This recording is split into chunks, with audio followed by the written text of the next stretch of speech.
Today, we're talking all about how you can train for strength and size. I think a lot of people think that you have to train for either one or the other, but today I'm going to go through super important principles that you need to have in your program so you know exactly how you can train for both strength and for size.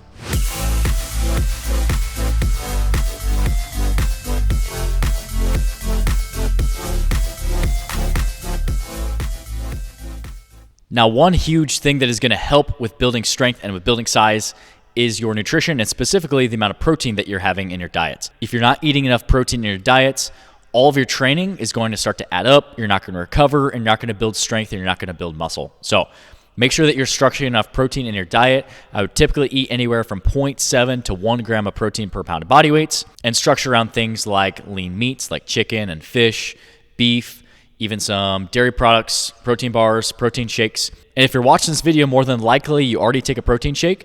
And if you're looking for a solid protein powder that you can use as an extension of your diets, check out our Fit Grind Whey protein powder and give it a shot. It has 24 grams of protein, 0 added sugar, and only 7 ingredients. So, like I said, if you're looking for a good protein powder, I'll leave the link in the comments in the description below. Go check it out after you're watching the video. I'll even leave you a discount code that you can use on your first order.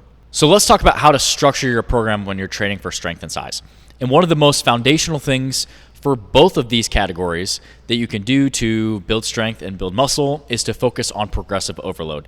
And next, we're going to talk about how to structure your workouts to optimize both of these things. And typically what I would do within each workout is I would always have at least 2 compound movements that you're trying to overload from week to week. So for example, if you're training the lower body, you're going to do a squat, front squat, a back squat, Bulgarian split squat, some sort of lunge, some sort of deadlift or Romanian deadlift, maybe a hip thrust movement. You're going to pick at least 2 of these exercises and you're going to focus on getting stronger from week to week. Say you're doing the upper body. You're going to pick from a bench press, a pull-up, an overhead press, heavy rows, heavy pull-downs, all of these types of movements that are going to help you build strength and train a lot of different muscle groups. And by doing that, you're going to give your body a stimulus continually each week so that you can keep progressing and keep building muscle. Because if we're never placing a stimulus on our body that is more than we've done before, and our body's acclimated to everything that we're doing, we're never going to get any better. So my favorite way to optimize both building strength and muscle is to structure the beginning of your workout around these compound movements. I would train anywhere in that 5 to 8 rep range. And what I would do is as soon as you're able to hit 8 reps on a certain exercise with a certain weight, that's when I would increase weight and try to go back down to that 5 or 6 rep range until you can hit 8 reps. It's a great way that you can continuously progress, and it's a great way that you can continuously overload your body. Now, as the workout starts to progress, what you're going to do is you're going to start to maybe get into more superset. You're going to start to add more accessory work. You're going to start to increase volume, increase reps, increase sets, decrease rest time. These are all things that you can do to start to overload your body in different ways. And at the end of the day, the main thing that we're trying to do when building strength and muscle is we're trying to place that stimulus on our body, like I talked about, that is going to help break down muscle tissue. It's going to cause your body to repair and grow back stronger. So after you've done your compound movements, you're going to go into more of your accessory work. Like I said, this is where you can start to increase the amount of sets, increase the amount of reps, maybe start to superset, or maybe start to decrease rest time. So say, for example, that you're doing a chest workout and you start off with a heavy bench press, and maybe you did 4 sets of 6 reps. After you do your heavy bench press movement, then maybe you go to an incline dumbbell bench press and you do 4 sets of 6 to 8 reps. After you've done those 2 compound movements for the chest, then you can start to increase your reps, add some accessory stuff. So maybe you start to add more flies, either cable or dumbbell flies. Maybe you do some chest dips. Maybe you add push-ups in. Maybe you add some more accessory dumbbell bench presses. This is where you can start to increase your reps anywhere from that like 6 to 12 rep range to rack up more volume, break down more muscle tissue, and again, place that emphasis on your body to repair and regrow. Because building muscle is going to come from, yes, progressive overload, but you can also use volume and intensity to place that stimulus on your body. So say that you're doing 3 sets, you can add a 4th set. Or say that you're doing 6 to 8 reps, then you can do 8 to 12 reps. And by increasing the volume, increasing the reps, and maybe even doing supersets like a bench press and push-up later in the workout is going to cause more muscle breakdown. And that was just an example specifically for the chest. There's lots of other examples that you can do for back or legs or shoulders or arms. But I would always structure your workouts around big compound movements in the beginning, 5 to 8 rep range.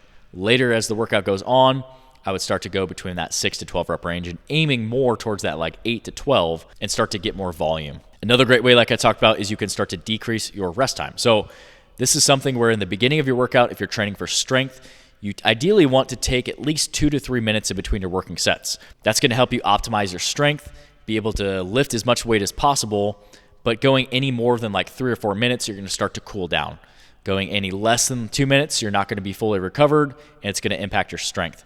As the workout goes on, as we get to more accessory stuff, as we start to increase our reps, increase the amount of sets that we're doing, and increase our overall total volume, this is where you can start to decrease your rest time. So say maybe you're taking a max of 90 seconds or maybe 1 minute, or even towards the end of the workout, say you're doing a leg extension, you're going to do 5 sets of 12 reps with only taking 30 seconds rest on a leg day.